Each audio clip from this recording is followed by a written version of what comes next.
Now we're going to move on to section 4.1 and chapter 4 for that matter, which is all dealing with exponents and exponential functions. So we're going to start off in 4.1, which is really a review of a lot of the stuff you were supposed to know from your beginning algebra class, which is namely the properties of exponents.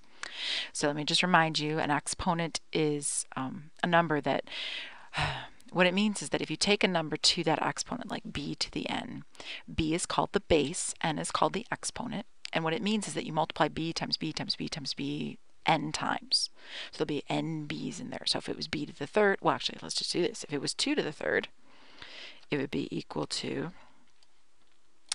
2 times, 2 times 2 times 2. Maybe that's a little confusing. 2, 2, 2, which would be 8, right? Everybody knows that. It's not not hard to do, etc. If you use a calculator, clear, 2 caret, that's that button right there, 3. Now I have a newer operating system on this, so it actually shows the 3 as a little power. Old school, it would just show 2 and then that little symbol and then 3. And there you go, it's 8.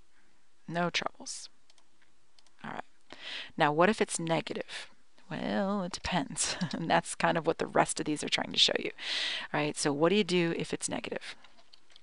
Well, if the negative is inside the parentheses, then you're really multiplying -2 times -2 times -2, which is equal to -8, because if you have, right, 3 negatives, that makes an odd number.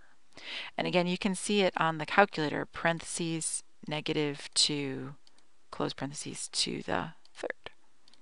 Now the thing about an odd power is that it actually doesn't matter whether you use the parentheses or not, because it's the same number both ways, -8. So this is where it leads to confusion, because students find that half the time it doesn't matter whether you use parentheses. Oh no, I just pressed clear. Sorry. Hold on.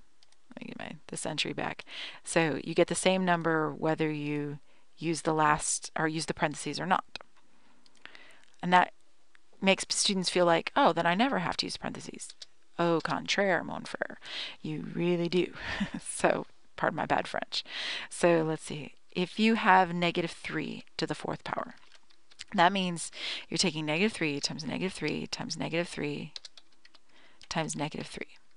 4 of them. All right, what's going to happen in these first two numbers is 3 times 3, -3 times -3, if you will, makes 9. And then the back two numbers, -3 times -3 also makes 9, which means you get 81, positive, right? There are 4 of them, so they became positive.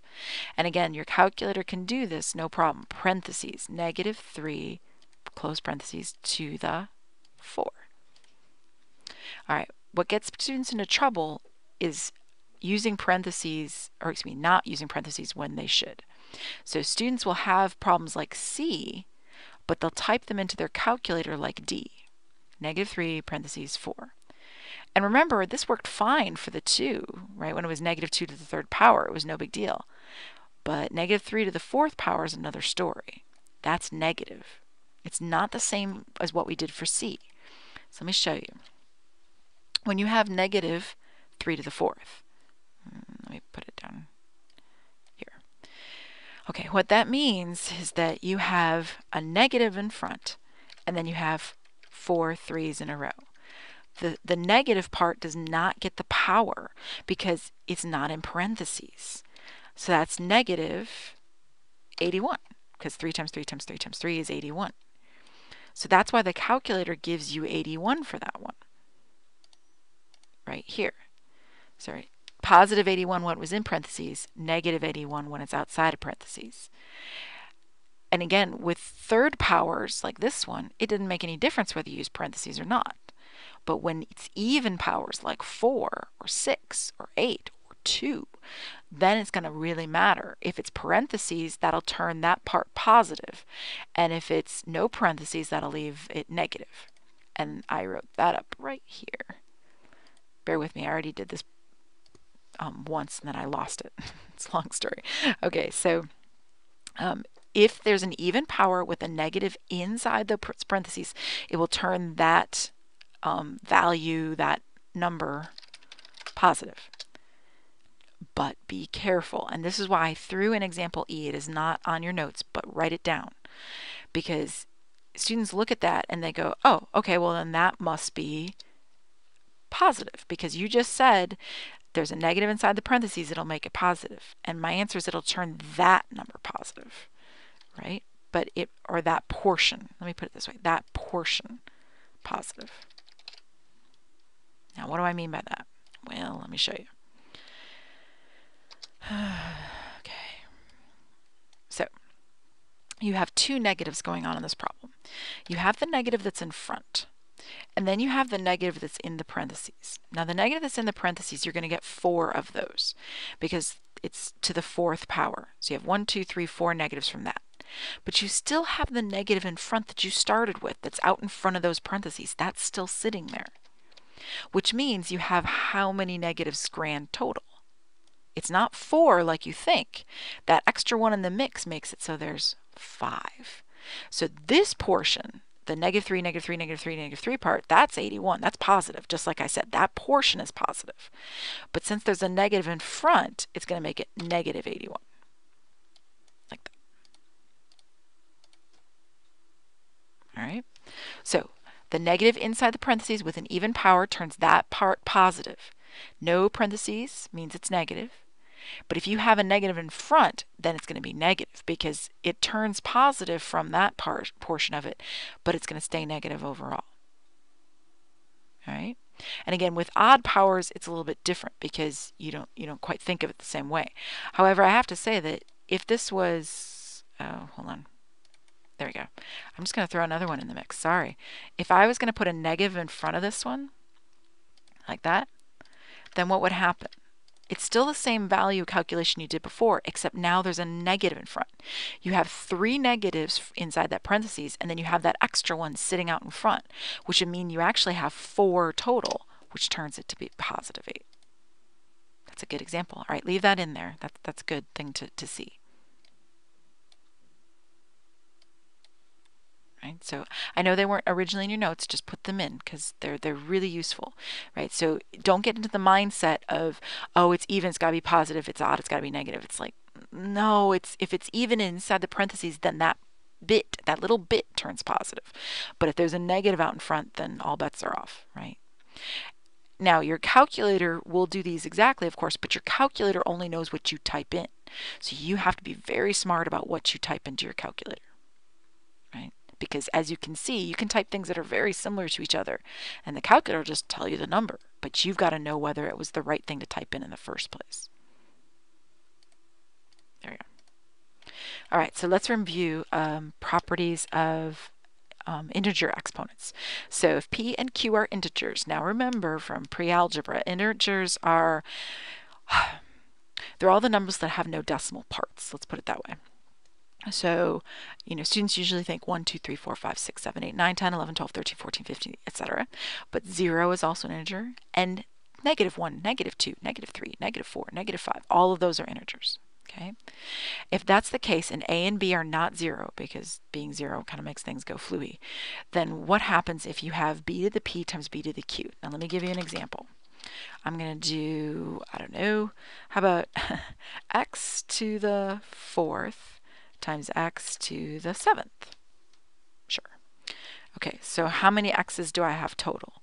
Well, if you thought about it, you'd say, okay, really, you have a string of x's, right? You have 4 x's in the front, and then you have 7 in the back. So how many is that total, right? When you have 4 of them in front and 7 of them in back, and they're all multiplied, that really means you have x to the 4 plus 7, which means you have x to the 11. Okay, so there's your example. Now, how does that help us? Well, hopefully you see from that how to look at our problem. So if you have b to the p times b to the q, you don't know what p and q are, but that's okay. Right? If you have that, then it's got to be b to the p plus q. You add the exponents.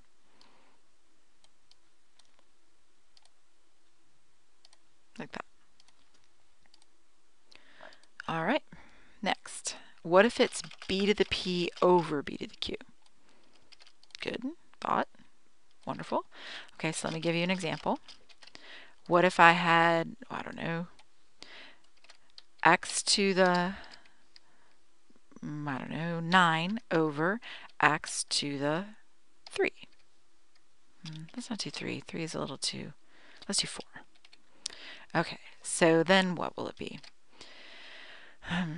Okay, so this is really x times x times x times x times x. 9 of times. So there's 2, 3, 4, 5, 6, 7, 8, 9, right?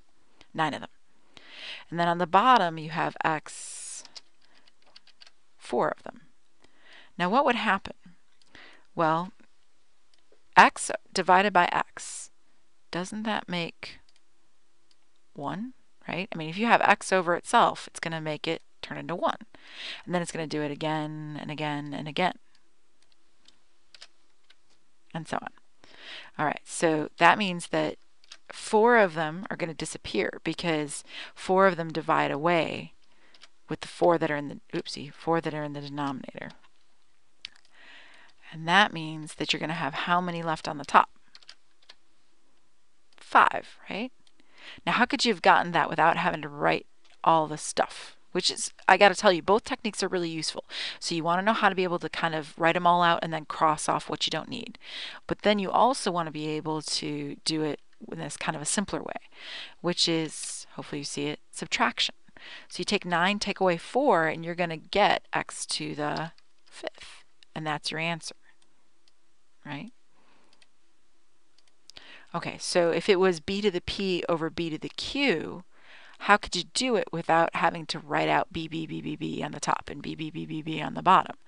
And the answer is, well, it's not too bad. You just go b to the, and you take the top numerator power minus the bottom power. B to the p minus q. So you subtract.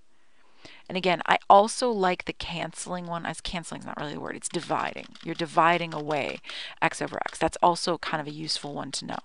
So be able to do both things. Okay, now what about this one? So you have ab to the p power. Okay, what that means, let me give you an example. What if I had, I don't know, xy to the 3rd? Well, that's really xy, xy, stop pressing T, xy. Okay, which means you have x times x, right? Because you have 3 x's. And then you have 3 y's. Right? You can rearrange multiplication like this however way you want. So that means you have x to the 3rd, y to the 3rd. So you have 3 of each. So you're sort of, in a weird way, distributing, right? Does that make sense? So you had 3 x's, you had 3 y's, and you can think, oh, okay, that's really, I have 3 x's, x to the 3rd, I have 3 y's, y to the 3rd. You're sort of distributing your power across your parentheses in an interesting way. All right, so what would that mean for a generic problem? I mean, if you have a times b to the p power, whatever p is, it's a to the p times b to the p. You distribute that p across. Everything that's multiplied in there. Now you can't do it with adding. Notice, this is only talking about multiplying. When you're adding, you're going to have to use the distributive property and FOIL, essentially, if you remember that acronym. All right, what about if it's divided? What if I had x over y? Like that. Well, that would mean I really have x over y times x over y times x over y. And if you remember from grade school, when you have 3 fractions, x times x times x, you multiply those numerators. So x times x times x means you've got 3 x's on the top. Y times y times y means 3 y's on the bottom, so it's y to the 3rd. Right? In other words, you're distributing, right? You're just distributing with the numerator and the denominator. So get this here. So you're going to say it's, not that, a to the p over b to the p.